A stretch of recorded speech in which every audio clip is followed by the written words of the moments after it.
श्री कृष्ण गोविंद हरे मुरारी, हे नाथ नारायण वासुदेव। श्री कृष्ण गोविंद हरे मुरारी, हे नाथ नारायण वासुदेव। श्री कृष्ण गोविंद हरे मुरारी, हे नाथ नारायण वासुदेव। एक मात स्वामी सखा हमारे, हे नाथ नारायण वासुदेव। हे नाथ नारायण वासुदेव, हे नाथ नारायण वासुदेव। तो हम लोग कभी 9वें अध्याय में चल रहे हैं। पिछले हफ्ते हम लोगों ने 8वां अध्याय समाप्ति किया, 9वें अध्याय का है। तो इस अध्याय को हम लोग 15 श्लोक तक जाएंगे। ये वैसे 34 श्लोक का है, लेकिन 15 श्लोक तक इसमें भगवत स्वरूप का जो है वो वर्णन है। थोड़ा प्रास्ताविक है, भगवान ने यहाँ पे थोड़ा प्रास्ताविक जैसे किया, थोड़ा सा इशारे में बहुत सारी चीज़ बताई है। उसके बाद में उसने विस्तार से 16वें अध्याय के बाद 16वें श्लोक के बाद में और विस्तार दिया उन्होंने। तो हम इसको 15वें अध्याय तक पढ़ लेंगे। तो आइए कुरवे जी अपनी सेवा दीजिए इसको पढ़ने में। ओम श्री परमात्मने नमः। अथ नवमोऽध्यायः। श्रीभगवानुवाच इदं तु ते गुह्यतमं प्रवक्ष्याम्यनसूयवे, ज्ञानं विज्ञानसहितं यज्ञात्वा मोक्षसे शुभात्। राजविद्या राजगुह्यं पवित्रमिदमुत्तमं, प्रत्यक्षावगमं धर्म्यं सुसुखं कर्तुमव्ययम्। अश्रद्धाना पुरुषा धर्मशास्त्र परन्तप, अप्राप्य मां निवर्तन्ते मृत्यु संसारवर्त्मनि। मया तत्मिदं सर्वं जगदव्यक्तमूर्तिना, मस्तानि सर्वभूतानि न चाहं तेष्वस्थितः। न तमस्तानि भूतानि पश्य मे योगमेश्वरं। भूतभृन्नच भूतस्थो ममात्मा भूतभावना, यथाकाशस्थितो नित्यं वायुः सर्वत्र गो महान्, तथा सर्वाणि भूतानि मस्तानि नित्यपधारय। सर्वभूतानि कौन्तेय प्रकृति अन्तिमामिकां, कल्पक्षये पुनस्तानि कल्पादो विसृजाम्यहम्। प्रकृति स्वामवष्टभ्य विसृजामि पुनः पुनः। भूतग्रामं कृष्णं पश्यं प्रकृतेर्वशात्, न च मां तानि निबन्धन्ति धनञ्जय। उदासीनं सक्तं तेषु कर्मसु, मय्याध्यक्षेण प्रकृति सूयते सचराचरम्। हेतुनानेन कौन्तेय जगद्वि परिवर्तते, अवजानन्ति मां मूढः मानुषीतनुमाश्रितं। परं भावमजानन्तो मम भूतमहेश्वरम्। मोघाशामोघकर्माणो मोघज्ञानाविचेतसा, राक्षसी मासुरी चैव प्रकृति मोहिनीशिता। महात्मानस्तु मां पार्थ देवी प्रकृतिमाश्रिता, भजन्तन्यसो ज्ञात्वा भूतदीव भयम्। सततं कीर्तयन्तो मां यजन्तश्च दृढव्रतः, नमस्यन्तश्च मां भक्त्या नित्ययुक्ता उपासते। ज्ञानयज्ञेन चाप्यन्ये यजन्तो माम् उपासते, एकत्वेन पृथक्त्वेन बहुधा विश्वतो मुखम्। यहाँ पे भगवान अर्जुन से कहते हैं 9वें अध्याय के प्रारंभ में, मैं आज मुझे अत्यंत गोपनीय, गुह्यतम शब्द उन्होंने इस्तेमाल किया है, अत्यंत गोपनीय ज्ञान मैं बताऊंगा। प्रवक्ष्यामि अनसूयये। तो यह अनसूय शब्द जो इसलिए आया है कि मैं अलग ढंग से बताता हूँ, ठीक ढंग से बताता हूँ, सही अर्थों में बताता हूँ। और केवल ज्ञान नहीं, ज्ञान और विज्ञान सहितम। ज्ञान और विज्ञान हम समझ ले कि ज्ञान और विज्ञान, ईशावास्य निषद में भी विद्या अविद्या वैसे 2 शब्द आते हैं। तो ज्ञान और विज्ञान का मतलब है ज्ञान जो सत्य है, जो इस पृथ्वी तल पे इस ब्रह्मांड में घटता है उसको जानना यानी ज्ञान है।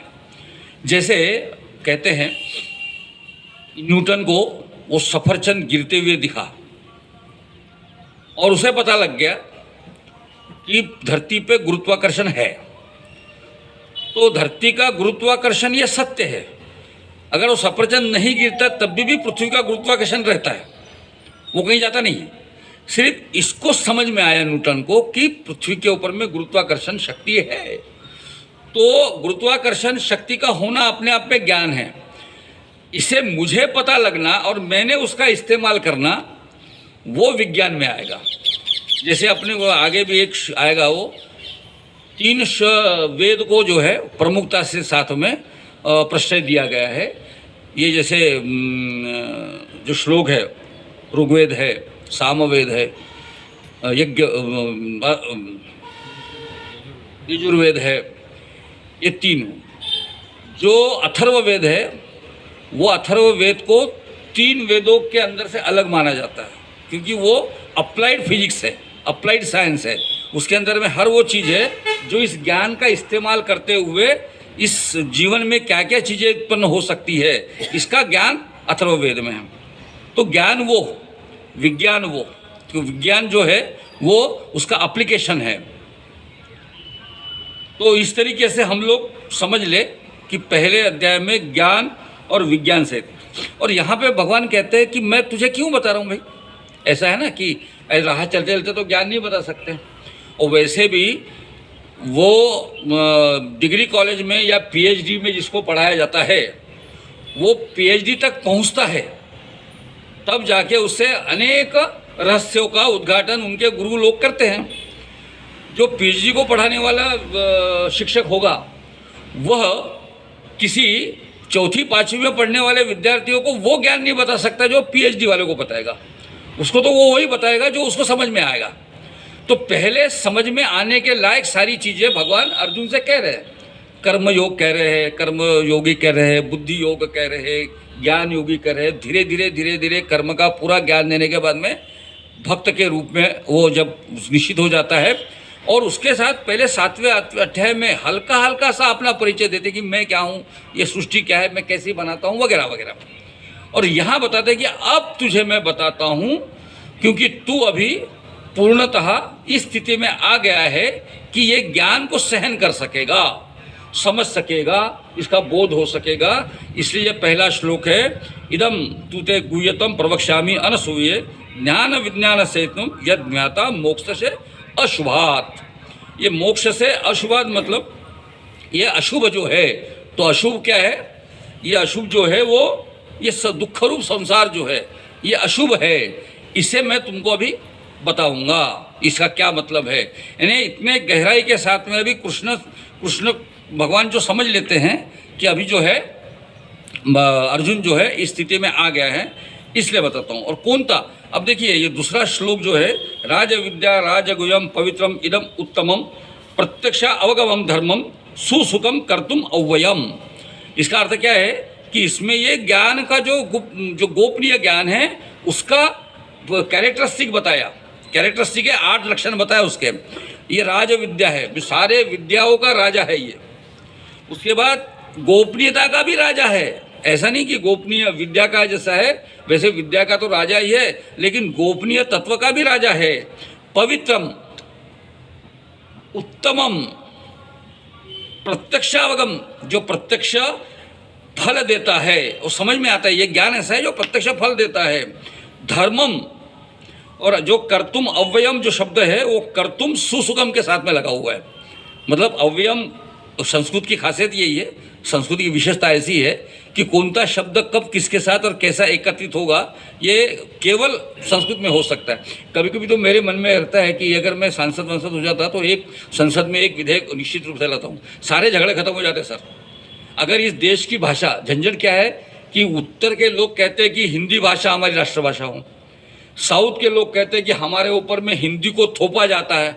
एक्चुअली उनको भी मान्य नहीं है, उनको भी अपनी वो अंग्रेजी मान्य नहीं है, लेकिन उत्तर का हमारे ऊपर में राज नहीं होना चाहिए, इसके रिएक्शन में वो कहते हैं कि नहीं हमको हिंदी नहीं समझती।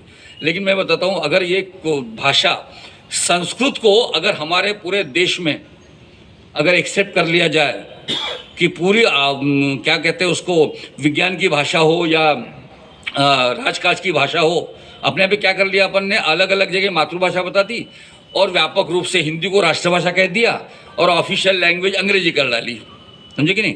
अब देखिए ना, वो करीब में पढ़ रहा था, ये पूरा आजकल सुप्रीम कोर्ट भी बड़ा अपने यूट्यूब पे आ रहा है सुप्रीम कोर्ट का पूरा चक्कर, और सुप्रीम कोर्ट में सारी भाषा अंग्रेजी चलती है। वहाँ अंग्रेजी, वो जज भी अंग्रेजी बोलता है, वकील भी अंग्रेजी बोलता है, बगैर अंग्रेजी के कुछ होता नहीं। तो कभी कभी ऐसा लगता है कि अपन हिंदुस्तान में नहीं है, अपन शायद अमेरिका में, इंग्लैंड में है अपन लोग, ये सब सुनने के बाद में। लेकिन मेरा ये प्रस्ताव ऐसा है, जब भी कभी अगले जन्म में शायद हो सकता है, ये मेरी इस जन्म में तो मुश्किल है, तो ये संस्कृत भाषा अगर हमारे यहाँ पे निकल ले और राष्ट्रभाषा बन जाए संस्कृत, तो मुझे लगता है साउथ वालों को भी अड़चन नहीं आएंगी, क्योंकि साउथ के तमिल के अंदर में तो मैक्सिमम भाषा जो है वो संस्कृत आती है। और मैं आपको बताता हूँ, मैं सिंगापुर गया था, सिंगापुर में मैक्सिमम जो हिंदू लोग हैं उसके 90% या 80% लोग तमिलनाडु से गए हुए हैं, और वहाँ तमिल भाषा जो है वो मैक्सिमम चलती है, उनको हिंदू कहा जाता है। वहाँ पे 3 भाषाएं चलती है, एक तो मलय भाषा चलती है, जो मलेशिया से आए हुए लोग जो सिंगापुर में बसे उनके लिए मलय भाषा है, जो इस्लाम के लोग मानने वाले लोग यूज़ करते हैं। मैंडरीन करके जो लैंग्वेज है वो चाइनीज़ ओरिजिन के लोग यूज़ करते हैं सिंगापुर में, मैंडरीन लैंग्वेज। और हिंदू लोग तमिल यूज़ करते हैं वहाँ पे, वो हिंदी यूज़ नहीं करते, सब तमिल यूज़ करते हैं। तो वहाँ पे तो संस्कृत का इतना संस्कृतोद्भव भाषा है तमिल की। इवन कर्नाटक के अंदर, कर्नाटक में तो एक गाँव आज भी है सर, कर्नाटक में अगर कहीं जाना हो आप लोगों का, देखो वो गांव में जाओ तो गांव में बच्चा भी बचपन से ही संस्कृत में बोलना शुरू करता है। उनकी सारी आपस में जो संभाषण है वो पूरी तरह से संस्कृत में होता है। सादा चाय वाले के दुकान में भी चाय पीने जाओ तो अपने को आशा लगेंगे यार कितना बुद्धिमान आदमी है, सारा बहुत बढ़िया भाषण करता है ये तो संस्कृत में। नहीं, वो तो उनके लिए चाय वाले को चाय मांगने में भी वो संस्कृत में बोलता है, और चाय वाला भी अपनी चाय देते समय संस्कृत बात करेगा। तो देश के अंदर में संस्कृत भाषा हो जाए तो संस्कृत भाषा की एक खासियत मैं आपको बताता हूँ सर। संस्कृत भाषा की ये शब्द, जैसे चाइनीज़ और जापानीज़ लैंग्वेज चित्रलिपि है, वो चित्र निकालते हैं, वो चित्र में उनका ABCD सारी चित्र में है, वैसे संस्कृत का हर एक शब्द जो है वो स्वतंत्र है। प्रवक्ष्यामि, मैं बताता हूँ, ये शब्द जो है इसमें प्र व क्ष इमी, ये सब अलग अलग शब्द हैं, और ये सारे अलग अलग शब्द किसी के साथ में भी कैसे भी जुड़ सकते हैं। कोई आगे आएगा, मुझे ऐसा नहीं जैसे अपने मराठी में या इंग्लिश में हम लोग बोलते हैं कर्ता कर्म क्रियापद, मैं खा रहा हूँ, मैं फल खा रहा हूँ, ये तो वो कर्ता कर्म क्रियापद के साथ में आता है। लेकिन संस्कृत के अंदर में इतनी मजा है कि यहाँ कर्ता कर्म क्रियापद का कोई ये नहीं है, क्रम नहीं है, कोई भी वस्तु किधर भी लग सकती है। इसलिए ऐसा शोध लगा हुआ है कि पूरे जगत में अगर ये संस्कृत चले तो कंप्यूटर लैंग्वेज जो है उसके लिए सबसे मुफीद लैंग्वेज, जिसको सही ढंग की लैंग्वेज जो है वो संस्कृत है। तो खैर, इसलिए मैं वो बताते बताते आ गया विषय, क्योंकि ये सुसुगम कर्तुम जो है शब्द है, साधन करने में बड़ा, कर्म करने में बड़ा सुगम, ऐसा ये ज्ञान है, ऐसा अर्जुन से भगवान कहते हैं। और आगे में इस योग को अगर आप लोग जान ले, सब लोग, और अर्जुन तू जान ले, तो सारे लोग मुझको प्राप्त होकर मृत्यु रूप संसार, ये 12वें अध्याय में भी ये शब्द आएगा, मृत्यु संसार सागरात, ये 12वें अध्याय में आता है। ये जो संसार है ये मृत्यु मतलब विनाशी है, समाप्त होने वाला है। सब चीज़ें आती है, जाती है, खत्म होती है, उसकी उत्पत्ति, स्थिति, लय, ये उसका मूल स्वभाव है। उसके हिसाब से ये मृत्यु संसार है, मृत्यु रूप संसार है। इस संसार में वो भ्रमण करते रहते हैं। चौथा श्लोक कहते हैं कि मया ततम विदम सर्वम जगत व्यक्त मूर्ति नाम मत्सानि सर्वभूतानि न चाह अहम तेषु अवस्थिता। अब ये 3 श्लोक जो है वो एक साथ देखेंगे हम लोग।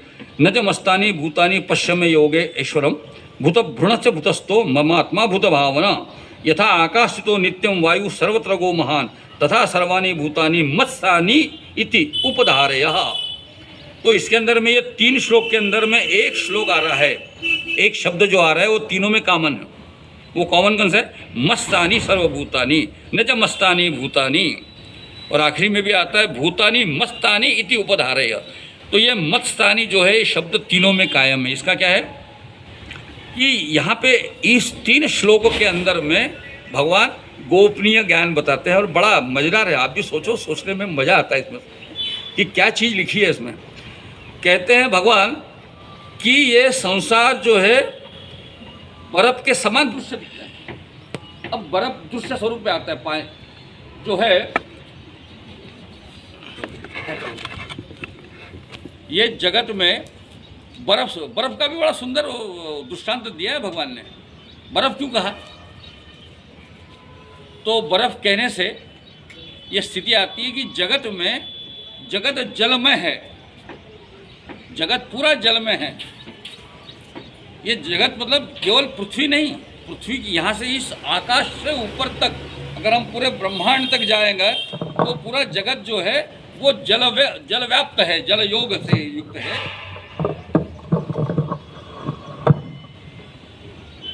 अचानक आपको मुझे याद आ गया भगवान के अवतारों में दूसरा अवतार जो है वो वराह अवतार है। तो वराह अवतार के अंदर में कथा ऐसी आती है कि पृथ्वी जो है वो जल में डूब गई।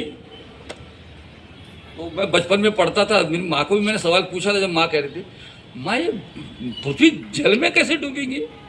पृथ्वी के ऊपर तो जल है, पृथ्वी के ऊपर में जल है, तो वो पृथ्वी के ऊपर में जल में पृथ्वी कैसे डूबेगी? अब मैं, मेरी बाल बुद्धि थी, कुछ समझ में नहीं आ रहा था मेरे को ये, लेकिन बड़े होकर मेरे समझ में आ गया है ये बात कि पृथ्वी के ऊपर के जल में पृथ्वी नहीं डूबती, जिसे ये वराह अवतार के रूप में आकर भगवान नहीं बचाते। ये जल युक्त पूरा ब्रह्मांड है। ये जो आकाश गंगा है, पूरी आकाश गंगा जो है ये जल में है, पूरा जल युक्त है। सारा सगरा संसार जो है जल युक्त है। और इस जल के सागर में पृथ्वी डूब गई। इसका अर्थ क्या है कि जब मैंने पिछले अध्याय में बताया ना, कल्प का हिसाब बताया आपको, तो कल्प के अंदर में जैसे जैसे ये पृथ्वी के ऊपर में जीव जंतु समाप्त होते हैं कलयुग के समाप्ति के बाद में या कल्प की समाप्ति के बाद में, तो ये पृथ्वी अपनी धुरी से हट जाती है। और वैसे भी आपने अभी विज्ञान को माना है अपन ने। विज्ञान क्या है? ये जो बिग बैंग थ्योरी है ना, बिग बैंग थ्योरी के अंदर में ये एक हिरण्यगर्भ जिसको हम कहते हैं अपने आध्यात्मिक भाषा में, और वो बिग बैंग में एक यनु से ये पूरा ब्रह्मांड स्फोट होता है और सारे ये जो ग्रह तारे सूर्य चंद्र सब बनते हैं। ऐसी बिग बैंग थ्योरी है। तो ये होता है, उसके वजह से अपना भी जो सूर्य मालिका है वो एक्सपांड हो रहा है, ऐसा विज्ञान कहता है कि सूरज बीच में है और सारा ऐसा क्योंकि ये स्फोट हुआ है, तो स्फोट होने के बाद में ऐसा बाहर की बहिर्गति होगी ना उसकी बाहर के साइड में, तो ये जाते जाते धीरे धीरे अपनी पृथ्वी जो है वो जिस धुरी पे घूम रही है वो धुरी छोड़कर थोड़ा सा आगे आगे जैसे जैसे बढ़ेगी, तो वैसे वैसे इस धरती के ऊपर का जीव जो है, जीव संसार जो है वो खत्म होगा।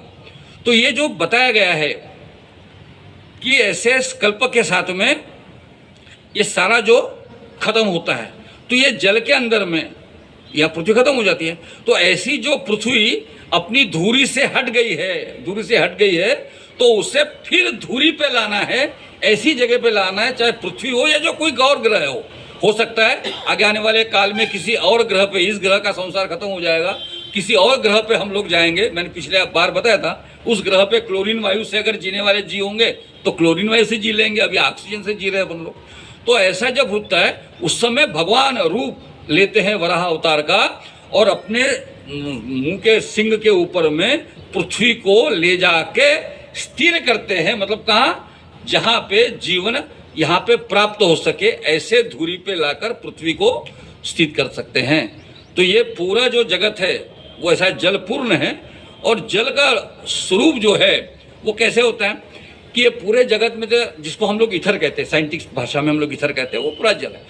अब जल जो है वो थोड़ा सा जैसे ठंड बढ़ गई तो हिम तुषार के जैसे आ जाते हैं, फिर जैसे जैसे नीचे आता है तो बादल बनते हैं। तो बादल भी क्या है, आपने देखा होगा, आप अगर कहीं महाबलेश्वर गए हों या उधर ऊपर गए हों आप लोग, तो आपने देखा होगा कि पूरे धुंध सी छाई हुई रहती है। धुंध मतलब क्या है धुन मतलब इस पूरे वातावरण में जो पानी है, पानी के कण है, वो ठंडी के कारण में थोड़े बर्फ के जैसे बन जाते हैं, हल्के, तो वो अपने को धुन जैसा लगता है। और उसके आगे का स्वरूप क्या है, धीरे धीरे बहुत ज़्यादा ठंडी हो जाएगी। जैसे हम लोग फैक्ट्री में बहुत ठंडा करते हैं वो लोग, नमक वमक सब डाल के, तो उस चक्कर में वो फिर बर्फ़ बन जाता है। तो यहाँ पे जो हमारे भगवान जी ने जो कहा है कि जगत जल से बर्फ़ के सदृश पूरा परिपूर्ण है, बर्फ़, लेकिन ये पूरा जगत जो है जल व्याप्त है, और सारे जगत के भूत जो है हम सब लोग मेरे में स्थित है। और बड़ा सुंदर कहा कि पूरे जगत में मैं व्याप्त हूँ, मुझ में जगत आश्रित है, स्थित है, लेकिन मैं संसार में भी नहीं हूँ और संसार मुझ में नहीं है। ये पढ़ो तो बड़ा अजीब लगता है कि मैं संसार में हूँ, संसार मुझ में है, लेकिन मैं संसार में नहीं और संसार मुझ के अंदर में नहीं है ना? बड़ा अजीब है। यानी सब भूत मुझ में स्थित है कि मेरी ईश्वरी योगम ऐश्वरम, ये ऐश्वर्य का योग जो है, ऐश्वर्य रूप योग है, वो देख, पश्य मतलब देख, कि ये सब धारण करने वाला, भूतों को उत्पन्न करने वाला मेरी आत्मा जो है इसमें स्थित नहीं है। यानी मैं जगत में हूँ, जगत मुझ में है, मैं जगत में नहीं हूँ और जगत मुझ में नहीं है। बड़ा अजीब लगता है ये तीनों श्लोक तो मुझे बड़े, 2 श्लोक तो बड़े अजीब लगते ही है, लेकिन बड़ा इसको गहराई से सोचो तो लगता है कि वास्तव में सही है कि अगर परमात्मा जगत में होता, परमात्मा जगत का स्वरूप होता, तो जो परमात्मा का स्वरूप है वो भी जगत का होता ना। परमात्मा अविनाशी है, नहीं खत्म होने वाला है, तो जगत भी नहीं खत्म होने वाला हो जाता। तो इसलिए परमात्मा जगत में है, लेकिन परमात्मा जगत में नहीं है, क्योंकि ये जगत है, अविनाशी है, और सारे लोग परमात्मा के अंदर में स्थित है।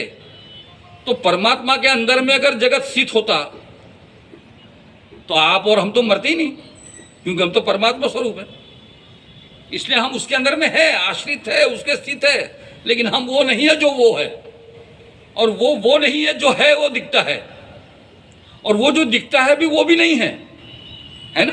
बड़ा कन्फ्यूजन वाला कार्यक्रम बताया, लेकिन भगवान बड़ा इसमें बताते कि फिर उसके उदाहरण भी बड़ा सुंदर आगे में आकाश का उत्तर दिया था। वो आकाश का जो दृष्टांत देने के पहले मैं आपको 2 दृष्टांत दे सकता हूँ कि जैसे जल है, पानी है, पानी में लहर है, लहर दिखती है, लेकिन लहर ये नहीं कह सकती कि मैं पानी हूँ, क्योंकि लहर खत्म हो गई, उसका अस्तित्व खत्म हो गया।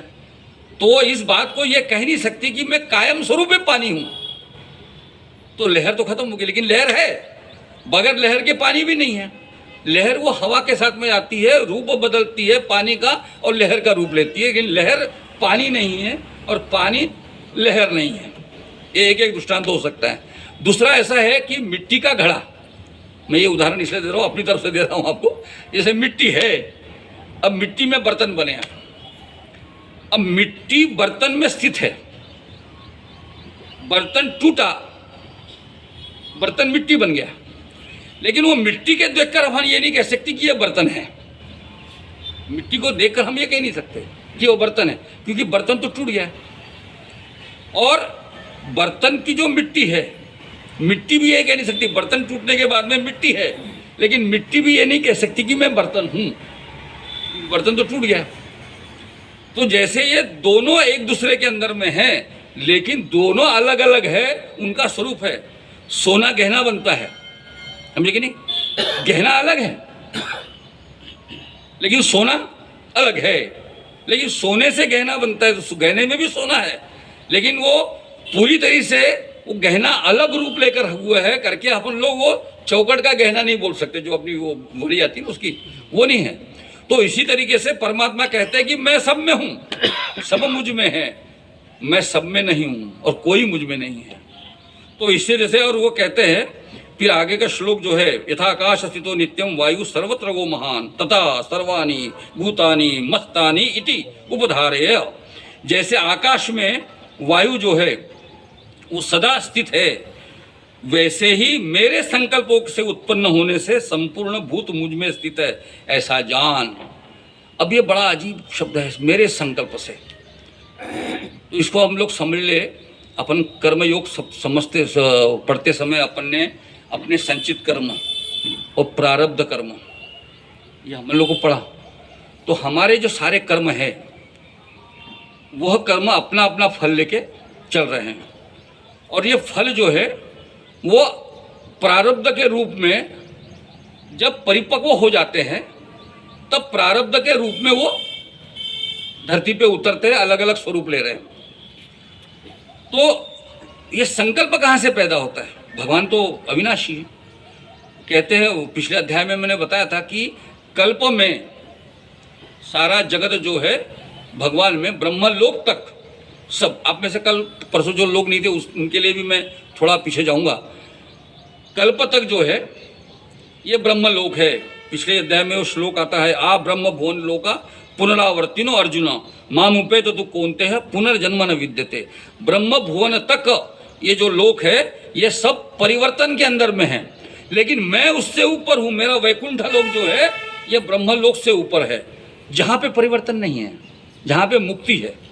इसलिए यहाँ पे जो कहते हैं कि ये जो जगत है कैसा संकल्प होता है कि जो कर्म से जो उसके अंदर में लीन होते हैं, ये लीन होने का भी सर्ग और प्रलय का उदाहरण बताया कि धीरे धीरे पृथ्वी जो है जल में विलीन हो जाती है, जल अग्नि में विलीन होता है, अग्नि वायु में विलीन होता है, वायु आकाश में विलीन हो जाता है, फिर देवलोक ब्रह्मलोक ऐसे विलीन होते होते होते होते ये विलीन होते हुए जाते हैं। और फिर ब्रह्मलोक के बाद में ब्रह्मा जी सो जाते हैं, और ब्रह्मा जी सोते हैं वो एक दिन, उनका एक रात, जो अपने हिसाब में जो है वो एक कल्प है उनका। और मैं बताता हूँ आपको, उसकी पूरी व्यवस्था बताता हूँ, आपका मार्ग बताता हूँ। मैं फिर से एक बार रिपीट करूँगा सर, क्योंकि मुझे बड़ा अच्छा लगता है वो। तो वो वहाँ पे सोने के बाद में जब जागते हैं तो उनका जागना कैसे होता है? मैंने भी सोचा था जागना कैसे होता होगा इनका। माफ करना, मेरे मुंह से कभी कभी गड़बड़ हो जाती है सब, क्योंकि जो जगत में रहता हूँ यार, मैं तो कोई नहीं हूँ साधु संत योगी महात्मा नहीं हूँ, मैं आपके जैसे एक बंदा हूँ। तो ये जो संकल्प कैसा होता है मन में, कैसा होता है? देखो, आपको भी याद करो कि आप सोते हो, रात में अचानक आपको पेशाब लगती है या शौच लगती है या पानी पीने की इच्छा होती है, आप कोई भी करो, तो वो इच्छा हुई तो आप जागे और आपने पानी पिया और सो गए।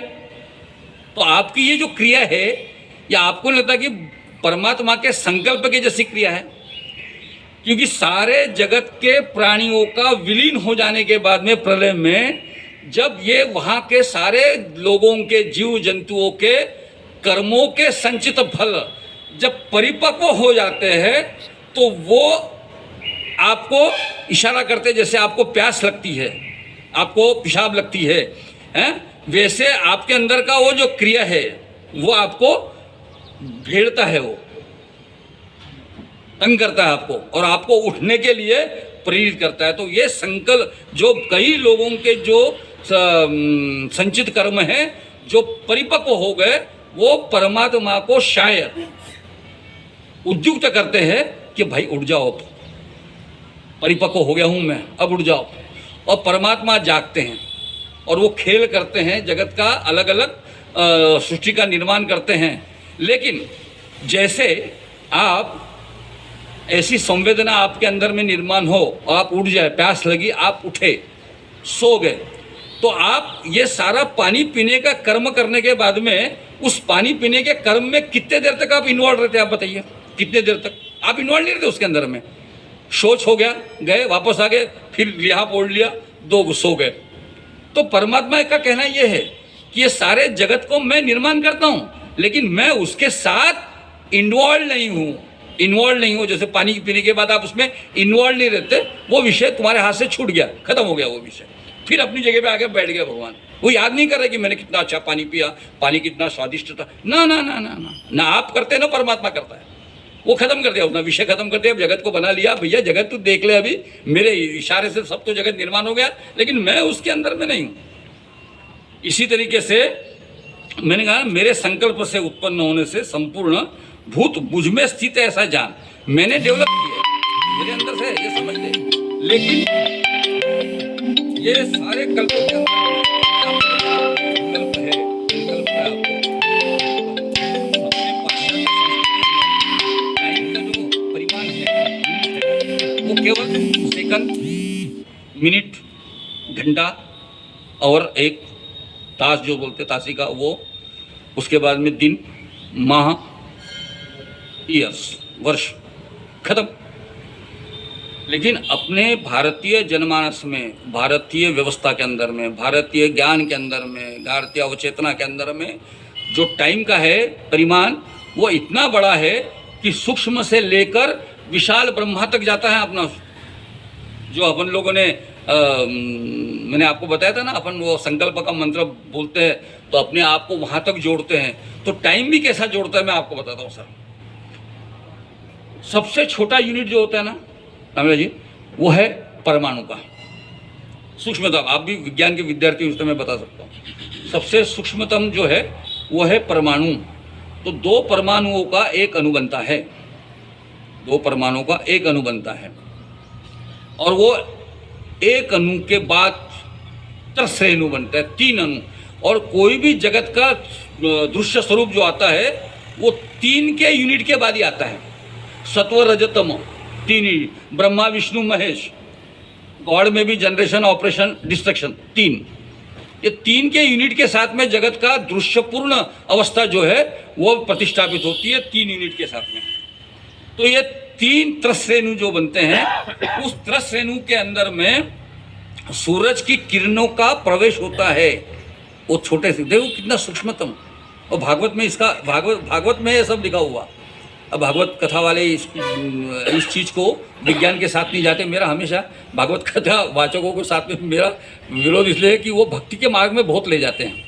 विज्ञान भागवत पुराण के तीसरे स्कंद में आप पढ़ोगे तो 100% विज्ञान है उसके अंदर में। इसके अंदर में ये चीज़ है यूनिट का। तो यूनिट जो है उसके कैसे अंदर में है कि ये 3 त्रिश्रेणी के अंदर में जब ये सूरज की किरणें जाती है, उसका पहला नाम जो है, अपने नाम भी दिया हुआ, उसका नाम है त्रुटि। 100 त्रुटि का एक वेद बनता है, वेद। 3 वेद का एक लव बनता है, 3 लव का एक निमिष बनता है, निमिष। और निमिष 3 का बनता है, और 3 निमिष का एक क्षण बनता है। तो निमिष शब्द आप जानते हो, मराठी भाषा में ये निमिष शब्द कई बार था, निमिषार्धात, तो क्षण से भी छोटा निमिष का यूनिट है। तो ऐसा 3 निमिष के एक क्षण बनता है। 5 क्षण की एक काष्ठा बनती है, काष्ठा शब्द है उसको, ये यूनिट को काष्ठा। और 15 काष्ठा का एक लघु बनता है, उसको लघु शब्द है। और 15 लघु का एक नाड़िका बनती है जिसको हम मूर्त कहते हैं। और 6 नाड़िका का एक प्रहर बनता है।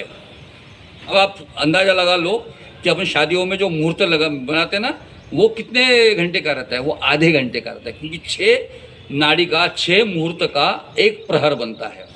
क्योंकि अपने इसमें 4 प्रहर का एक दिन बनेगा, वो तो मालूम है अपन, अष्टो प्रहर बोलते हैं अपन लोग। 8 प्रहर का दिन रात बनता है, तो 4 प्रहर का दिन बनता है। और 4 प्रहर का एक दिन बनता है, तो एक प्रहर जो होगा निश्चित रूप से 3 घंटे का होगा। 3 घंटे के अंदर में 6 नाड़िकाएँ आती है, इसका मतलब मुहूर्त आधे घंटे का होगा।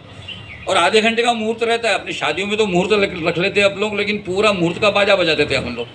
यानी मुहूर्त के ऊपर अपनी शायद कसम खा के रखी हुई है कि कोई भी शादी हम मुहूर्त में रखेंगे लेकिन करेंगे नहीं हम लोग। ये शायद सब लोगों ने ऐसा मंत्र अपने मन में लिया हुआ है।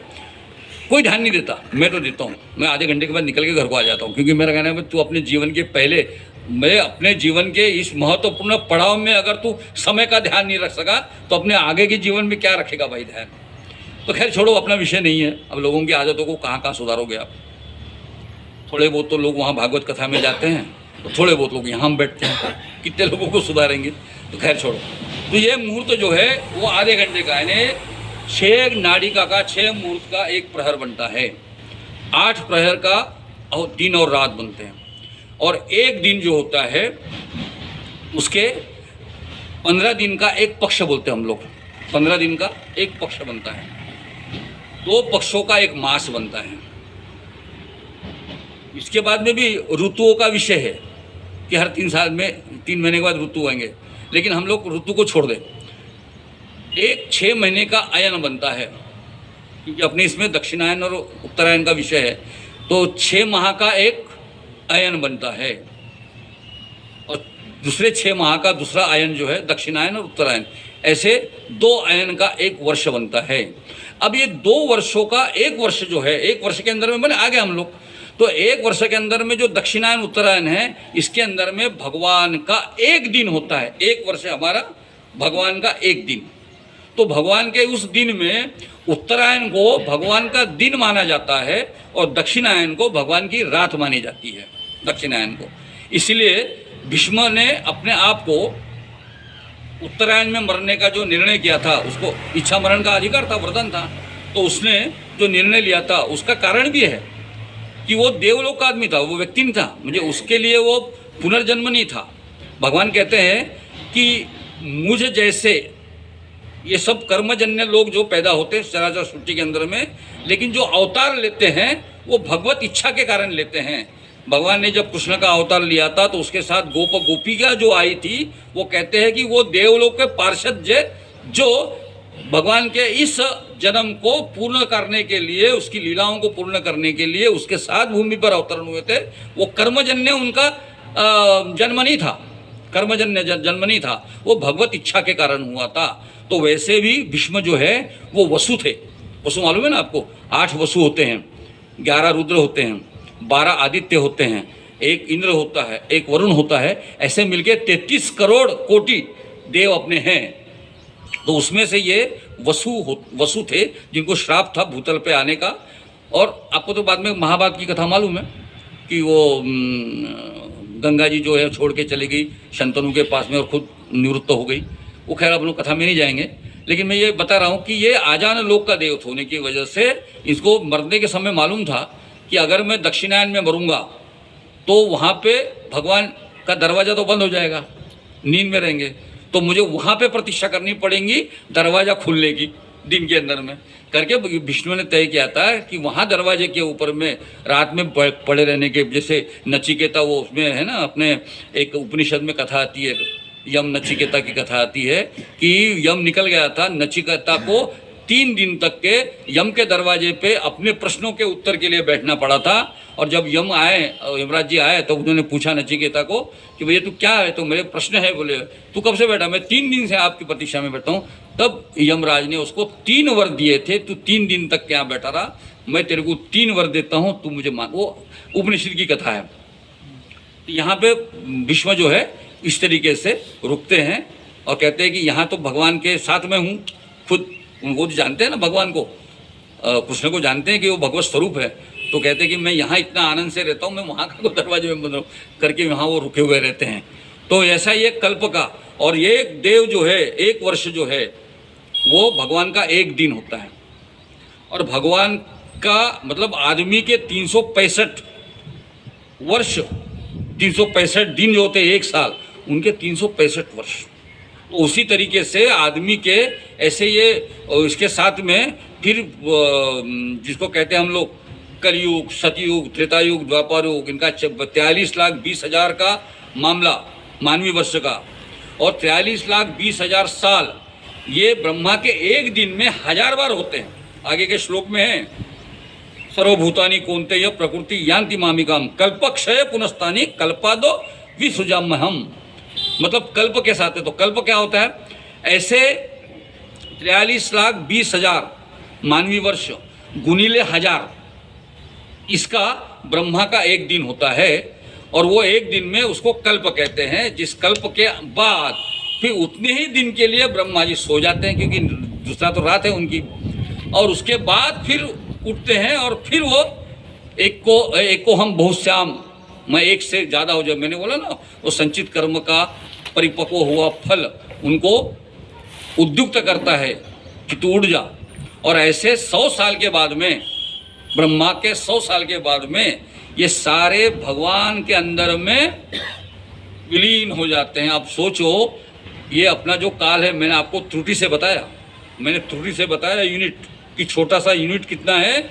और ऐसा जाते जाते 43,20,000 मानवीय वर्ष गुनीले 1000, और फिर ब्रह्मा की उम्र है ना, 100 साल की उम्र है उसकी, तो ब्रह्मा का वो एक दिन, ऐसे एक 365 दिन गुनीला 365 गुनीला 100। ये सोचो कि ये जगत का पूरा संसार कितने मानवीय वर्षों का हिसाब है। तो अपने पास में तो शून्य से लेकर विशाल तक के दृष्टि अपने ग्रंथों ने, अपने संत महात्माओं ने हमको बताई है। मराठी में भी मैंने अपने जब भी बताया ना कल कि ये 28वां कलयुग है। यानी सोचो कि अपने 28 का कलयुग है। एक मैंने ब्रह्मा का अभी द्वितीय परार्ध चल रहा है, मैंने ब्रह्मा के 50 वर्ष हो गए अभी। यानी 50 वर्ष जब गए तो कितने कल्प हुए होंगे सोचो आप। अभी आगे 50 वर्ष है और 50वें वर्ष में अभी श्वेत वाराह कल्प, इसके अलग अलग नाम इसलिए नहीं कि 365 नाम है ना इसके, इसलिए मुझे पूरे नाम याद नहीं है उसके, लेकिन हर नाम है। अभी श्वेत वाराह कल्प चल रहा है। वो श्वेत वाराह कल्प के अंदर में 14 मनु आएंगे। तो हर एक मनु 71.6 बार आएगा ऐसे मनु। तो मनु जब निर्माण होगा, अभी जो है अपना स्वयंभू मनु और शत्रुपा, इनका काल है। इसके इंद्र होते हैं, इसके होता होते हैं, इसके यज्ञ के उदाता होते हैं, अलग अलग होते हैं। हर मनु के अलग अलग देव होंगे। अभी के जो देव है ये इंद्र, अग्नि, वायु, ये सारे अभी के देव है। तो ऐसे ये 43,20,000 के अंदर में हम लोग हैं कलयुग में, और ये 28वां है। मैं ये सोचो कि उसके 1071 के अंदर में 28वां है ये। इसके पहले 27 महायुग हो चुके हैं और आगे 41 महायुग बाकी है अभी। और वो भी कली के पहले चरण में है हम लोग अभी। मतलब 4,32,000 का काल जो है उसके अंदर में 1,08,000 के हिस्से में हम लोग हैं अभी। तो ये जगत का पूरा विस्तार कितना विशाल है कि हम लोग कल्पना नहीं करते। कभी कभी मैं सोचता हूँ कि बहुत ही बड़ा माइक्रोस्कोप अगर लेकर परमात्मा ने हमको देखना अगर चाहा तो नहीं देख सकेगा वो, हम दिखेंगे नहीं उसको। इतने सूक्ष्मतम है हम लोग कि माइक्रोस्कोप भी, जैसे माइक्रोस्कोप में बैक्टीरिया दिख जाता है जी बीमारी आपके अंदर में, लेकिन हम इतने उससे सूक्ष्म हैं कि हम दिखाई नहीं देते। लेकिन परमात्मा का हिसाब है। उसके बारे में एक संत ने बड़ा अच्छा कहा है कि वे इतने घंटी वंटी बजाने के लिए, अजान वजान करने के लिए क्यों जाता है पगले? अरे वो तो किसी चींटी के पाँव में बंधी पाजेब का भी आवाज़ सुन लेता है वो। और वो इसलिए सुनता है कि हम लोग उससे अलग नहीं है। मैं और आप बता रहा हूँ, ये गोपनीय ज्ञान है कि हम लोग उससे अलग नहीं हैं। हम में संसार पूरा है, वो हम में है। जीवात्मा के रूप में हमारे अंदर में उसका एक एक कण है। तो सारे जो कण है वो वैसे उसके साथ डायरेक्टली जुड़े हैं ना। इसलिए हमने अपने मन में अगर भगवान का स्मरण भी किया तो भी उसे वहाँ पता लग जाएगा। मैं आपको बताता हूँ, ये पूरा ब्रह्मांड, अपनी जो आकाश है ना, यहाँ से नीचे से ऊपर तक के जो आकाश है, ये आकाश, ये मत समझना आपने कि आकाश दिखाई देता है लेकिन ये विरल है, इसमें कुछ नहीं है, ऐसा मत मानना। जैसा अपना मुंह खुलता है, देखो मुंह खुलता है तो इतना बड़ा मुंह दिखता है, लेकिन जैसे ही बंद हो जाता है तो एक इतना सा अगर कण भी हो जबान में, जो जबान जिसको नहीं पहचान, देखो बड़ा अजीब है, जबान की भी खासियत ऐसी है कि हम लोग अन्न खाते हैं, उसको पहचान लेती है, अन्न को निगलने में मदद करती है, लेकिन उसके अंदर में इतना सा कंकड़ भी आ जाए ना तो जबान खटाक से बोल देती कि नहीं नहीं ये वो चीज़ नहीं है जो अपने तेरे लिए आवश्यक है, चल इसको बाहर निकाल। और वो कंकड़ जब तक बाहर नहीं निकाल देते अपन लोग, तब तक हम लोग वो अन्न का कोर जो है वो अंदर नहीं ले सकते, उसको बाहर निकाले बगैर नहीं होता। इतना सा अगर बाल भी अपने जबान पे आ गया होगा तो भी वो इतना फिक्स है अपना पूरा जबान मुंह का हिसाब कि उतनी सी भी चीज़ सहन करती नहीं। अपने अतड़ियों के ऊपर इतना से भी छोटी सी फुंसी आ गई तो भी वो अपने को तकलीफ देना शुरू कर देता है। तो परमात्मा ने रचाई हुई सृष्टि के अंदर में जो परफेक्शन है, कितना परफेक्शन है जी, ये परफेक्शन की आप कल्पना करो तो बड़ा आनंद आता है और लगता है कि ऊपर वाले ने भी बनाया। तो अपने अंदर में वो खुद जीवात्मा के रूप में उपस्थित है। इसलिए हम लोग जब भी वो जीवात्मा को जान ले, उसको पहचान ले और ये मान ले कि यह परमात्मा का स्वरूप है, तो निश्चित रूप से आप भी उसे देख रहे हो। युमाम पश्यति सर्वत्र सर्वम च मयि पश्यति, मतलब मैं सबको देखता हूँ और मैं सबको देखता हूँ। अगर ये भाव आपके मन में आया तो आप भी मुझे हर जगह देख सकते हो। तो हम सब एक दूसरे को देख सकते हैं। एक श्लोक बीच में भी आया है कि हम लोग देवताओं का पूजन करके उनको उन्नत करें ताकि देवता भी हमको उन्नत करे। मतलब हम सब एक दूसरे के साथ ऐसे जुड़े हुए, लगते अलग अलग है। वैसे भी आकाश में जो स्थित जो है ईथर जो है, वो ईथर ऐसा है, मैं कहता हूँ कि सूरज की किरण, अगर ये पूरा वैक्यूम होता, निर्वात प्रदेश होता, इसके अंदर में अगर कुछ नहीं होता तो सूरज की किरणें भी नीचे तक नहीं आती। और सूरज भी किरणें उस सीढ़ियों के द्वारा जो ईथर है पूरे यहाँ से लेके ऊपर तक के, उसके ऊपर में चलते चलते चलते चलते चलते चलते हमारी तरफ आती है। और सूरज है करके हम लोग हैं, सूरज चांद है करके हम लोग हैं। कल मैंने यूनिट बताया कि 3 यूनिट है, सूरज चांद और पृथ्वी, ये तीनों यूनिट है करके हम लोग जिंदा हैं। आप देखो ना, जिस दिन सूरज अगर नहीं निकले तो आपके बगीचे के फूल भी उत्साह से नहीं उमलते, खिलते नहीं वो लोग, वो जो फूल भी वो भी ऐसे लूज से ऐसे गिरे हुए रहते हैं, देखा आप। और मैंने अनुभव किया सर, कभी आप भी अनुभव करो। मैंने एक दिन अनुभव किया कि आज मेरा मूड नहीं लग रहा है, ऐसा मुझे लग रहा था मेरा मूड नहीं लग रहा है, तो मुझे कारण नहीं समझ में नहीं आया क्यों नहीं लग रहा है। फिर मैं एक दोस्त के यहाँ गया, चलो वो भी बैठा था घर में, यार मज़ा नहीं आ रहा है, कहीं कहीं चलते बाहर घूमने। हम लोग दोनों बाहर निकले, बुधवार का दिन था जी, पूरे शहर में हमको ऐसा लग नहीं रहा था कि हाँ मार्केट का डे। आप देखो माइन्यूटली, आप भी कभी कभी ऑब्जर्व करो कि मार्केट का दिन रहता है और पूरे जगत शांत रहता है। और कभी कभी मंगलवार के दिन में तेजी से लोग इधर से उधर, इधर से उधर, या भी कभी कभी महसूस करो, ये दिखता है।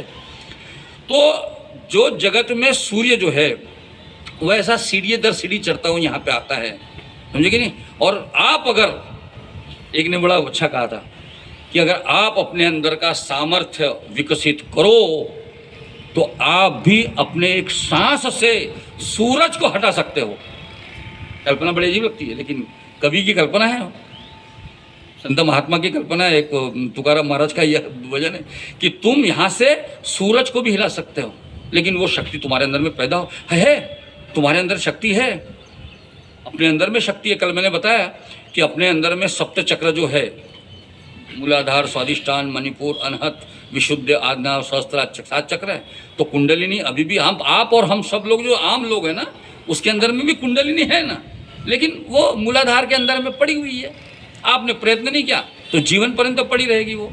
परमात्मा ने व्यवस्था तो कर दी है कि भैया तेरे को ऊपर जाना है, ऊर्ध्वगामी होना है, ऊर्ध्व गति पे जाना है, तो मैं व्यवस्था करके देता हूँ, लेकिन इसके बाद का झंझट तेरा है, तीसो कैसे करता है।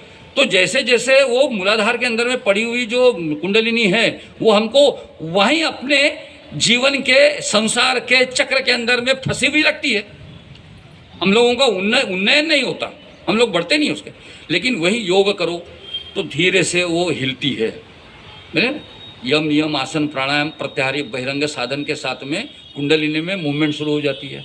और कुंडलिनी जैसे धीरे धीरे हम योग के अंदर में प्रवण होते जाते हैं, कुंडलिनी स्वादिष्ठान से ऊपर उठती है, तो फिर हमें फालतू की चीज़ें अच्छी लगती हैं। देखो धीरे धीरे क्या होता है, अरे यार चिकन मटन खाना बेकार है, दारू वारू पीना बेकार है यार, हट, ये जो होता है क्या होता है, कुंडलिनी हिली जगह से और थोड़ा ऊर्ध्वगामी हुई तो हमारे मन में गलत चीज़ों के प्रति अरुचि पैदा करती है। वो पैदा करती है, हमको लगता है कि हमने छोड़ दिया मटन खाना वगैरह, नहीं, वो पैदा करती है। अगर तुम इस मार्ग पे आगे बढ़ते हो और धीरे धीरे जैसे जैसे बढ़ते हो अनाहत तक आती है, तो अपने मन में जो संत महात्माओं के प्रति प्रेम, गुरु के प्रति प्रचंड आस्था, अपना सर्वस्व गुरु के प्रति अर्पण कर देने की मानसिकता, किसी भी व्यक्ति के प्रति हमारे अंदर में प्रेम का, अगर गरीब भी दिखा, भूखा कंगाल भी दिखा, तो उसको कुछ पैसे वैसे देने की इच्छा जो हमारे मन में होती है, इसका मतलब क्या, कुंडलिनी का प्रवेश जो है अनाहत में हो गया।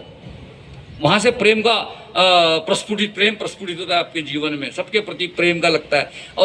और इसके बाद जब हृदय स्थित से ऊपर का प्रवास होता है आज्ञा चक्र का, तब हमको पूरा जगत जो है परमात्मा स्वरूप लगता है। योगी महात्मा जन जोड़ दें, साधु वाधु, वो उस स्थिति में रहते हैं।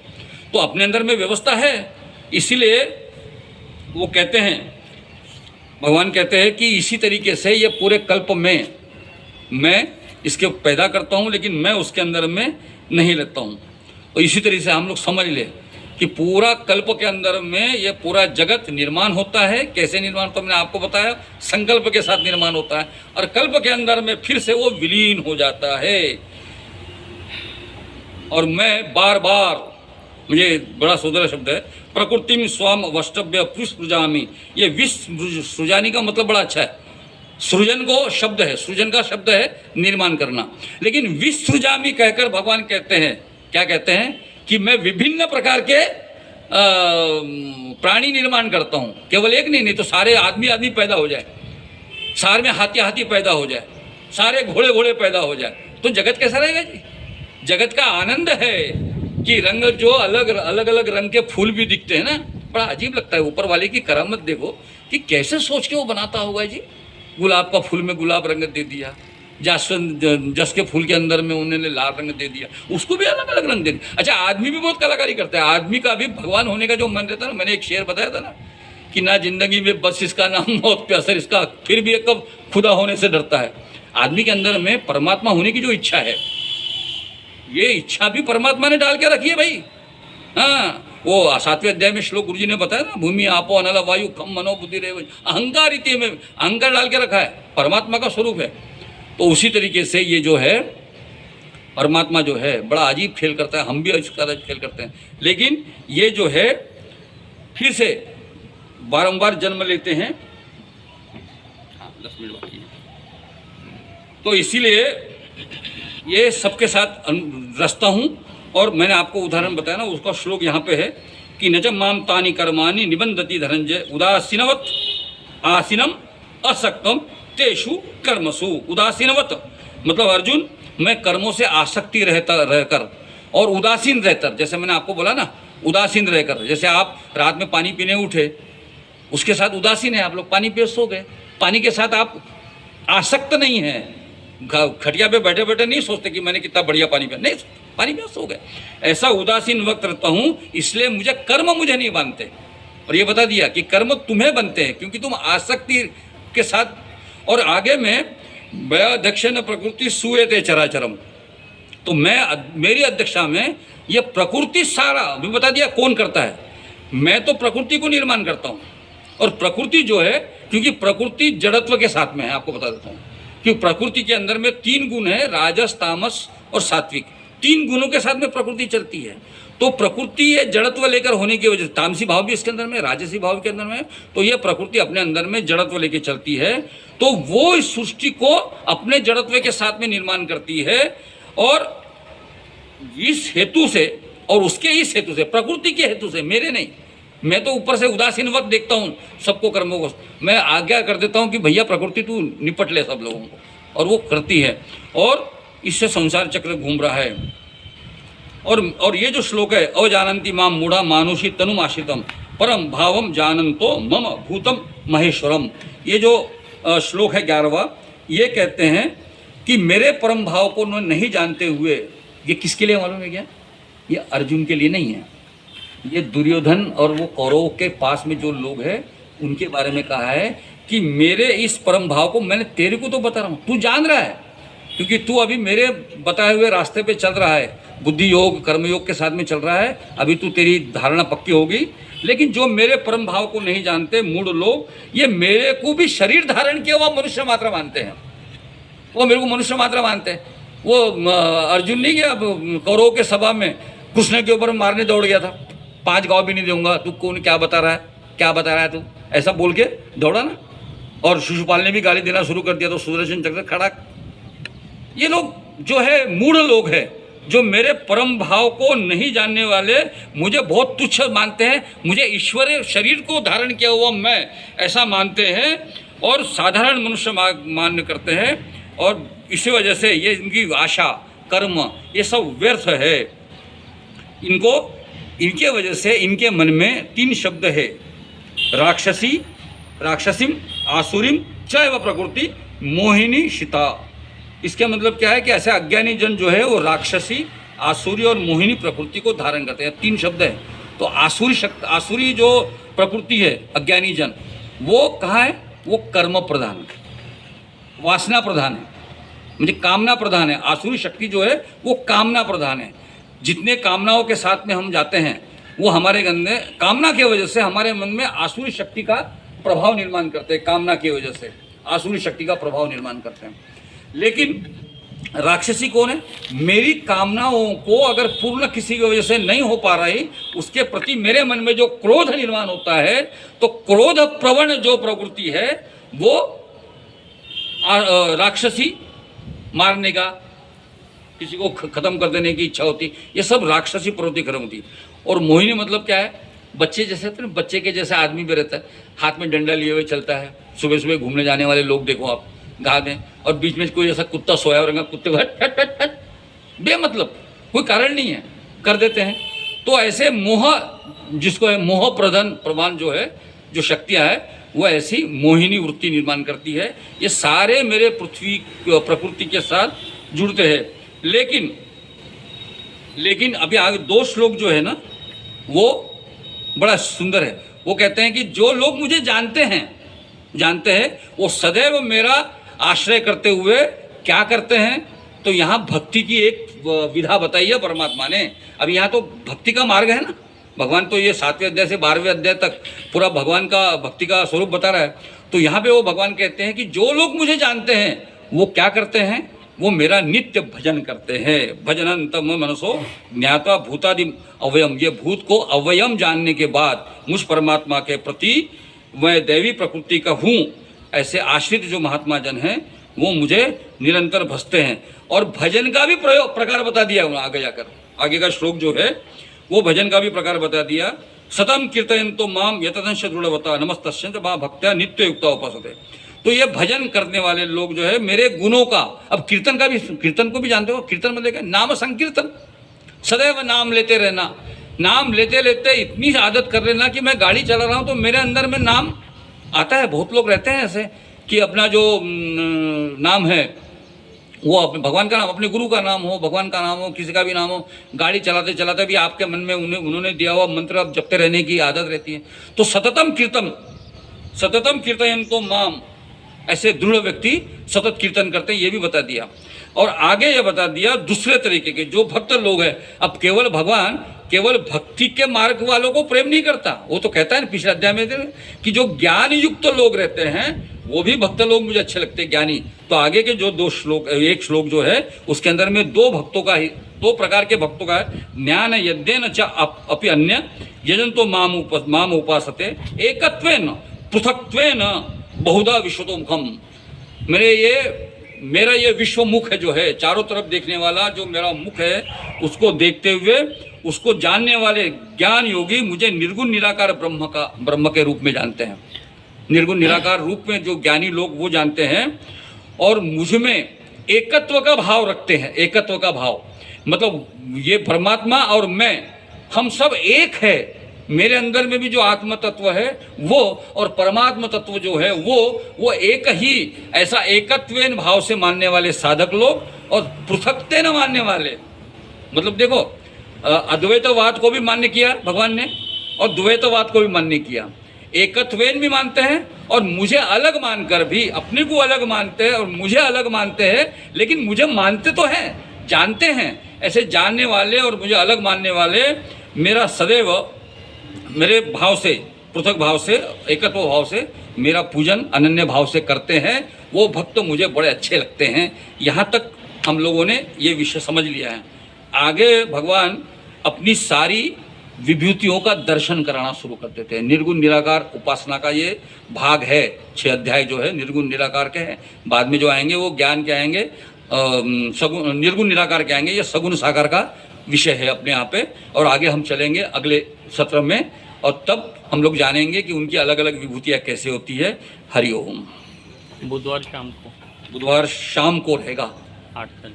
और कोई किसी के मन में प्रश्न उठाओ क्या है तो आप पूछ। हम लोग वैसे बहुत बार भगवत गीते हरि कमल बिहारी, हरि कमल बिहारी, सुंदर सुपनीते। जय भगवत गीते परम सुमर्म प्रकाशिनी, कामा शक्ति हरा, कामा शक्ति हरा, तत्व ज्ञान विकासिनी, तत्व ज्ञान विकासिनी, विद्या ब्रह्म परा। जय भगवत गीते निश्चल भक्ति विधायिनी, निर्मल मलहारी, निर्मल मलहारी, शरण रहस्य प्रदायिनी,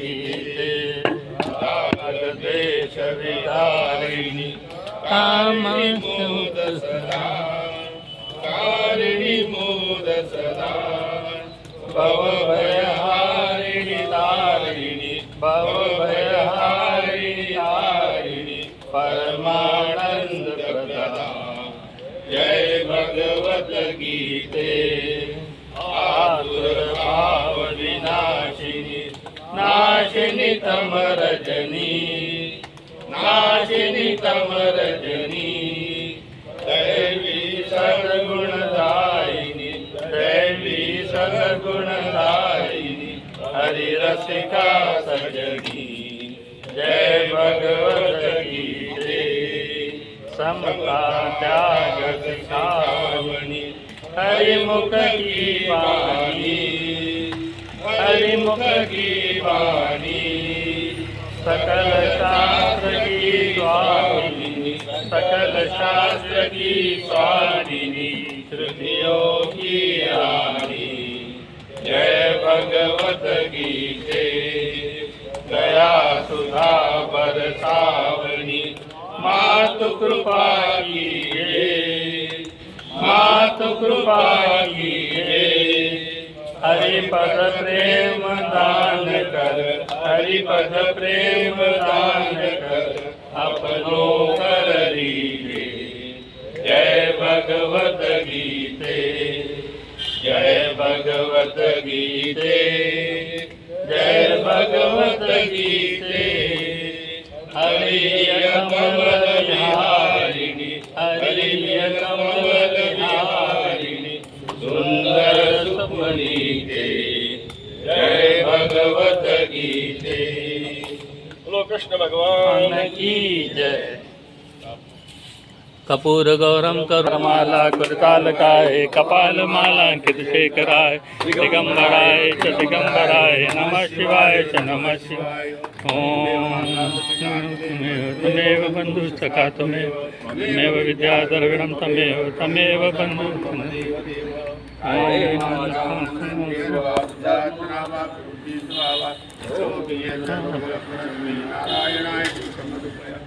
अच्युतं केशवं नाम नारायणं कृष्णदामोदरं वासुदेवं श्रीधरं माधवं गोपिकावल्लभं जानकीनायकं रामचन्द्रं हरे राम राम राम हरे हरे हरे कृष्ण हरे हरे हरे राम राम राम हरे हरे हरे कृष्ण हरे आधे आधे कर दो कृष्ण हरे